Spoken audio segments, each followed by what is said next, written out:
Hello students, देखिए आज हम लोग नया चैप्टर स्टार्ट करने जा रहे हैं which is about the EMI, electromagnetic induction and AC.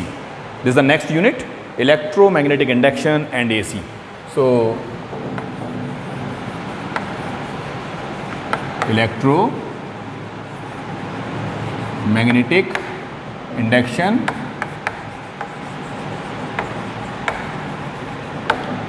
And AC, alternating current. देखिए AC को मैं लिख जरूर दे रहा हूँ यहाँ पे, लेकिन इस पार्ट को हम बाद में डिस्कस करेंगे क्योंकि ये हमारी नेक्स्ट चैप्टर का पार्ट है. ठीक है, ये जो पूरी यूनिट है, तो यूनिट जो फोर्थ है आपकी, वो EMI एंड AC कम्प्लीटली है, लेकिन ये यूनिट जो है दो चैप्टर्स में डिवाइडेड है. पहला EMI और दूसरा AC. तो पहले हम EMI की बात कर रहे हैं विच इज़ योर चैप्टर 6.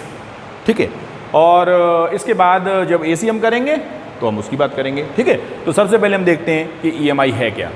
देखो, electromagnetic induction is simply the phenomena of production of induced EMF और induced current by changing magnetic field. अगर मैग्नेटिक फील्ड को हम बदलें तो मैग्नेटिक फील्ड के बदलने की वजह से अगर इंड्यूस्ड EMF या इंड्यूस्ड करंट किसी सर्किट में प्रोड्यूस हो रहा है तो इस फिनोमेना को हम क्या बोल देते हैं? This we call as the electromagnetic induction. देखिए, इलेक्ट्रोमैग्नेटिक इंडक्शन के लिए सबसे पहले फैराडे ने कुछ एक एक्सपेरिमेंट किए और उस एक्सपेरिमेंट से ये बताया कि हम इस तरीके से इंड्यूस्ड EMF या इंड्यूस्ड करंट प्रोड्यूस कर सकते हैं. तो एक आध एक्सपेरिमेंट मैं आपके साथ डिस्कस भी करता हूँ क्योंकि ये समझने के लिए ज़रूरी है. तो देखिए, सबसे पहले इन्होंने क्या कंसिडर किया? इन्होंने एक कॉइल ली. ठीक है, कॉइल क्या चीज़? जैसे आपने सोलेनॉइड पढ़ा है उस तरीके की एक कॉइल हमने ली जिसमें इन्होंने एक गैल्वेनोमीटर लगा दिया. They have connected a galvanometer with it. ठीक है, कॉइल के साथ क्या लगा दिया? गैल्वेनोमीटर. अब आप जानते हो भाई कि बिना सोर्स ऑफ EMF के तो इस गैल्वेनोमीटर में डिफ्लेक्शन नहीं आने वाला. बिना सोर्स ऑफ EMF के तो इस गैल्वेनोमीटर में डिफ्लेक्शन नहीं आने वाला. लेकिन हम अगर यहाँ चाहते हैं कि इस गैल्वेनोमीटर के अंदर डिफ्लेक्शन आए, मीन्स गैल्वेनोमीटर वैसे तो जानते हैं क्या काम करता है? It measures the amount of current flowing through the circuit. ठीक है, किसी सर्किट में करंट फ्लो कर रहा है या नहीं कर रहा है, इस चीज़ को गैल्वेनोमीटर से हम आइडेंटिफाई कर सकते हैं. तो अगर इसको आइडेंटिफाई करने के लिए इन्होंने क्या किया? इन्होंने ली एक मैग्नेट, और मैग्नेट जब होती है तो उसके आसपास क्या होता है? उसका मैग्नेटिक फील्ड भी होता है. और मैग्नेट को अगर मैं यहीं रख दूं और कॉइल यहाँ रखी रहे तो इन्होंने देखा गैल्वेनोमीटर के अंदर कोई भी डिफ्लेक्शन नहीं है. ठीक है, कोई भी डिफ्लेक्शन नहीं है. लेकिन जब इन्होंने इस मैग्नेट को कॉइल की तरफ मूव किया, ठीक है, जब इस मैग्नेट को क्या किया गया? कॉइल की तरफ मूव किया गया. कॉइल की तरफ मूव किया जाए या कॉइल से दूर मूव किया जाए, इन दोनों ही कंडीशन में देखा गया इस गैल्वेनोमीटर के अंदर डिफ्लेक्शन आया. जब डिफ्लेक्शन आया है तो हम ये कह सकते हैं कि भाई डिफ्लेक्शन आने की वजह क्या है? जब मैग्नेट को हमने मूव किया, इस मैग्नेट को जब हमने मूव किया है इसके पास या इससे दूर, तो इस मैग्नेट से जो फील्ड लाइंस पास हो रही हैं उनमें अंतर आया. आएगा? अंतर नहीं आएगा?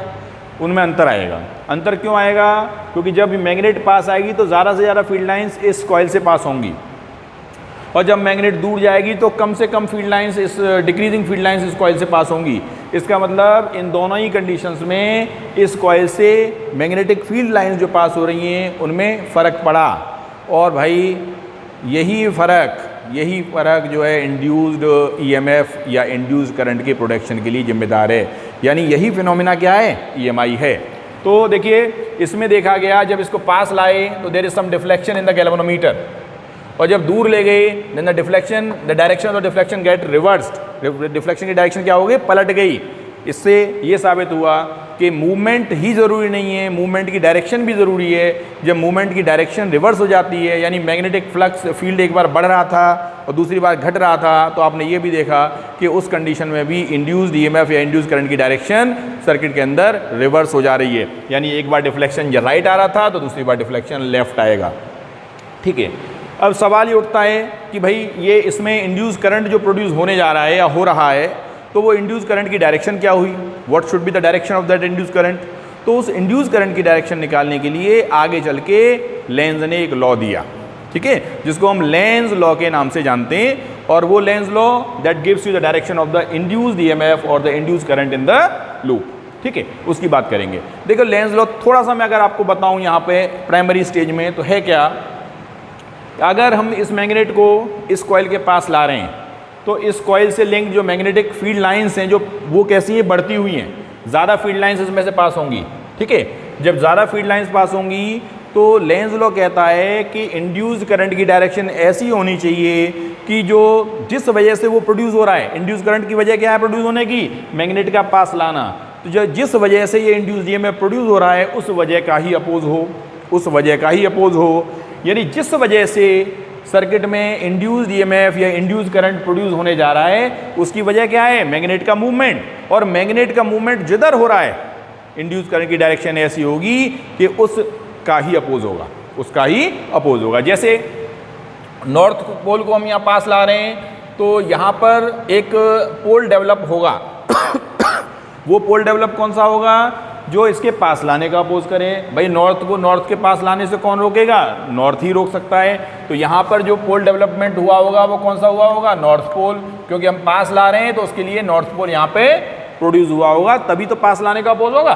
तो और यहाँ पे बन गया नॉर्थ पोल। नॉर्थ पोल के अकॉर्डिंगली 10th क्लास में भी आपने पढ़ा हुआ है, जो डायरेक्शन होती है वो कैसी हो गई, एंटी क्लॉकवाइज, जैसे मैंने यहाँ पे फिगर में शो कर दिया है। अब दूसरा कोई केस देख लेते हैं। इस केस में क्या होगा, जब मैग्नेट को आप दूर ले जाने लगे तब भी इंड्यूस करंट प्रोड्यूस हुआ, जब मैग्नेट को दूर ले जाने लगे जब भी इंड्यूस करंट प्रोड्यूस हुआ, और इस बार इंड्यूस करंट की डायरेक्शन क्या होगी, पहले वाली के अपोजिट होगी। देखो क्यों होगी, क्योंकि जब नॉर्थ पोल को दूर लेके जाओगे तो यहाँ पे कैसी पोलैरिटी बननी चाहिए जो उसके दूर जाने का अपोज हो, कैसी बननी चाहिए, अनलाइक, क्योंकि अनलाइक पोल्स क्या करते हैं, अट्रैक्ट करते हैं। जब अट्रैक्ट करेंगे तो यहाँ पे बनना चाहिए अब इस केस में साउथ पोल, जो इसको दूर जाने का अपोज करे। तो हमने कहा इस सिचुएशन में बनेगा साउथ पोल, और साउथ पोल के हिसाब से जो डायरेक्शन होनी चाहिए इंड्यूस करंट की वो कैसी होनी चाहिए, दैट मस्ट बी क्लॉकवाइज। ठीक है, तो ये बेसिक एक्सपेरिमेंट था जो फैराडे के द्वारा किया गया to explain the phenomena of EMI। ठीक है, यहाँ तक तो आपको समझ में आ रहा है। ओके, अब देखिए बात हम करते हैं थोड़ा सा मैग्नेटिक फ्लक्स, ये बड़ा इंपॉर्टेंट टॉपिक है। ठीक है, मैग्नेटिक फ्लक्स, ये मैग्नेटिक फ्लक्स क्या होता है और कैसे हम इसको निकाल सकते हैं। ठीक है, सो मैग्नेटिक फ्लक्स,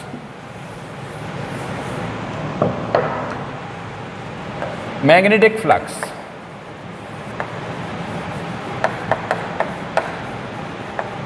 देखिए फाई से डिपेंड करते हैं, मैग्नेटिज्म का है इसलिए फाई भी लगा देते हैं। होता क्या है और ये हमें क्या देता है, it gives the direction, it gives the number of magnetic field lines passing through a particular area of cross section. क्या देता है, the number of field lines passing through a particular area of cross section will give you the magnetic flux. देखिए जैसे कि suppose मैंने कहा ये हमारा यूनिफॉर्म मैग्नेटिक फील्ड रीजन है, this is the uniform magnetic field region. इस uniform magnetic field region के ठीक सामने यहाँ हमने एक कोई प्लेन कंसीडर कर लिया, कोई सरफेस कंसीडर कर ली, कोई एरिया कंसीडर कर लिया। जब एरिया है तो एरिया वेक्टर भी होगा, और एरिया वेक्टर की डायरेक्शन जैसे हम जानते हैं it is always normal to the surface. Surface ये है तो इसके नॉर्मल हमारी एरिया वेक्टर की डायरेक्शन आ गई। ठीक है, और जो फ्लक्स है, फ्लक्स क्या देता है हमको, the measure of the magnetic field lines. Magnetic field lines का मेजर हमें कहाँ से मिलता है, फ्लक्स से मिलता है। तो हमने देखो क्या किया, जब मैग्नेटिक फील्ड लाइन का मेजर हमें चाहिए तो उसके लिए हमने जो रिलेशन है वो क्या है, phi B is equals to B dot A, B dot A, that is phi B. B क्या है, मैग्नेटिक फील्ड, ए क्या है, एरिया वेक्टर, और डॉट प्रोडक्ट लिख रहे हैं, इसका मतलब क्या हुआ, इसको हम बी ए कॉस थीटा भी लिख सकते हैं ना। और यहाँ पे थीटा क्या होगा, theta is the angle between B and A, B और ए के बीच में जो एंगल है वही एंगल क्या है, थीटा है। ठीक है, ओके। अब देखो हम जैसे हमने इलेक्ट्रिक फील्ड में किया था उसी तरीके से यहाँ भी बता सकते हैं कि ये फ्लक्स कब मैक्सिमम होगा और कब मिनिमम होगा, when this flux will be maximum and when this flux will be minimum. तो देखिए इसमें अगर फ्लक्स को मैक्सिमम और मिनिमम में देखूँ तो फॉर मैक्सिमम फ्लक्स, आप जानते हैं जब रिलेशन हमारे पास ये है ऑलरेडी, तो फ्लक्स मैक्सिमम कब होगा, जब कॉस थीटा मैक्सिमम होगा। ठीक है ना, कॉस थीटा मैक्सिमम होगा, और कॉस थीटा की मैक्सिमम वैल्यू क्या होती है, 1। चाहे साइन की वैल्यू हो चाहे कॉस की वैल्यू हो, मैक्सिमम क्या होती है, 1। तो कॉस थीटा की वैल्यू को हम क्या मान लें, 1 मान लें, किसके लिए, मैक्सिमम के लिए। So for maximum cos theta should be equals to 1। इसका मतलब थीटा क्या होना चाहिए, थीटा किस एंगल पे वैल्यू cos में 1 होती है, cos 0 इज 1, ठीक है। तो थीटा इज 0 डिग्री। इसका मतलब क्या हुआ, अगर मैग्नेटिक फील्ड और एरिया वेक्टर एक ही डायरेक्शन में, ठीक है, एक ही डायरेक्शन में, मीन्स इनके बीच का, जैसे कि यहाँ फिगर में दिखाई दे रहा है, और इनके बीच का एंगल हम कहते हैं 0 है, तो उस समय फ्लक्स जो है हमारा मैक्सिमम होगा, और उस मैक्सिमम फ्लक्स को हम फाई बी से रिप्रेजेंट कर सकते हैं, which is equals to B A, which is the maximum flux, ठीक है। अब जरा बात करते हैं मिनिमम फ्लक्स कब होगा भाई, फॉर मिनिमम। मिनिमम के लिए ये cos थीटा जो है ये क्या होना चाहिए, मिनिमम होना चाहिए। मिनिमम वैल्यू cos की यहाँ पे आपने लिखी 0, है ना, 0। देखिए +1 और -1 जो नो डाउट होती हैं, लेकिन वो दोनों ही मैक्सिमम होती है, एक पॉजिटिव मैक्सिमम होती है, एक नेगेटिव मैक्सिमम होती है। मिनिमम की बात करेंगे तो वो 0 ही आएगी। यहाँ पे ये कंफ्यूज नहीं करना है कि -1 होता है सर ये तो cos में, वो मिनिमम होना चाहिए, ऐसा नहीं, ठीक है। यहाँ पे क्योंकि हम मेजर देख रहे हैं, नंबर ऑफ फील्ड लाइंस कितनी पास होंगी ये देख रहे हैं, तो कॉइल को, इस एरिया को मैं ऐसे घुमाऊं या फिर ऐसे घुमाऊं, कोई फर्क नहीं पड़ता दोनों ही कंडीशन में, यानी थीटा हमारा 0 हो या 180 हो, मायने नहीं रखता। यहाँ पे वैल्यूज जो है हमें ये देखनी है कि भाई cos थीटा हमारा 0 होना चाहिए, ठीक है। इसके लिए theta should B how much, theta must be 90, क्योंकि cos 90 की वैल्यू क्या होती है, 0 होती है। तो इस कंडीशन में फ्लक्स क्या आ गया, फ्लक्स को क्या मिल गया हमको, फ्लक्स विल बी 0, और इसी फ्लक्स को हम मिनिमम फ्लक्स बोल देते हैं, ठीक है। आई थिंक यहाँ तक क्लियर है। अब जरा बात करते हैं इसकी यूनिट की। देखो वैसे तो आप लोग खुद जानते हो, इतना पढ़ चुके हैं, इतनी फिजिक्स हम जान चुके हैं कि भाई फ्लक्स का जो फॉर्मूला हमें पता है, तो हम उसकी यूनिट भी बड़ी आसानी से निकाल सकते हैं, ठीक है। जरा देखते हैं, तो यूनिट, तो अगर हम ऐसा यूनिट की बात करें तो मैं पहले आपको लिख देता हूं कि ऐसा यूनिट जो होती है वेबर, ऐसा unit of flux is weber, 5b की ऐसा यूनिट होती है वेबर। अब वेबर को हम और क्या क्या लिख सकते हैं, ये भी हमको आना चाहिए। तो देखो क्या लिख सकते हैं, जैसे यहाँ देखो आप, 5b क्या है, बी ए cos थीटा, या b और a का डॉट प्रोडक्ट, ठीक है। cos थीटा की तो कोई यहाँ पे आप कह दीजिए कि यूनिट लगाएंगे नहीं, यूनिट किसकी लगेंगी, मैग्नेटिक फील्ड की और एरिया वेक्टर की। अब मैग्नेटिक फील्ड की यूनिट हम सब जानते हैं क्या होती है, ऐसा यूनिट क्या होती है, टेस्ला। तो अगर मैं इसको लिखना चाहूँ तो टेस्ला, ठीक है, और एरिया की यूनिट क्या होती है, मीटर स्क्वायर। तो tesla metre square is equivalent to weber, tesla metre square ही किसके बराबर है, वेबर के बराबर है, ठीक है। और ये तो हो गई इसकी क्या, ऐसा यूनिट वेबर। अब सीजीएस की यूनिट की बात करें, अगर हम सीजीएस यूनिट की बात करें तो सीजीएस यूनिट जो होती है फ्लक्स की, वो होती है Maxwell, CGS unit is Maxwell. और साथ में हमको ये भी पता होना चाहिए कि भाई इनमें वेबर में और मैक्सवेल में रिलेशन क्या है, क्योंकि it must be known, it should be know, you should know this thing that what is the relation between the CGS and the SI unit, ठीक है। तो माय डियर ये भी ध्यान रखो कि भाई वेबर और मैक्सवेल में जो रिलेशन है वो बड़ा अच्छा सा है, वो रिलेशन है, एक वेबर जो होता है वो 10⁻8 मैक्सवेल के बराबर होता है, 1 weber is equals to 10⁻8 maxwell, ठीक है, 1 weber is equals to 10⁻8 maxwell. तो ये रिलेशन भी हमको यहाँ पे एक तरीके से ध्यान रखना है। यही नहीं मैं आपको एक बड़ी इंटरेस्टिंग टॉपिक और यहाँ बताने जा रहा हूँ कि भाई कभी कभी क्या होता है, अगर एग्जाम में अब छोटे क्वेश्चंस भी आते हैं, 1 मार्क क्वेश्चन आते हैं जिसमें ऑप्शंस आपको दे रखे होते हैं, जैसे कॉम्पिटिशन्स में आते हैं, उसके अकॉर्डिंगली मैं आपसे कहूँ कि भाई वोल्ट सेकंड किसकी यूनिट है, can you name the physical quantity having the unit volt into second, ठीक है। तो उसमें आपको क्या करना है कि आप सोचेंगे कि सर हमें तो सर ने पढ़ाई नहीं, हमें तो पढ़ाई है सर ने मैक्सवेल और वेबर या टेस्ला मीटर स्क्वायर, तो ये वोल्ट सेकंड कहाँ से आ गई। देखिए कोई भी यूनिट किसी भी फॉर्म में कन्वर्ट भी की जा सकती है, ठीक है। तो एक एक क्वांटिटी की बहुत सारी यूनिट्स हो भी सकती हैं, तो ऐसा कभी मत सोचिए कि जो हमने लिख लिया कॉपी में उतना ही काफ़ी है, नो, ठीक है। हमें ये भी प्रिपेयर रहना चाहिए कि इन चीज़ों को और किन किन तरीकों से लिखा जा सकता है। तो अगर हम यहाँ देखते हैं कि भाई एक यूनिट और होती है इसकी वोल्ट सेकेंड, ठीक है, वो कैसे आती है जरा देखते हैं। So another unit, another unit,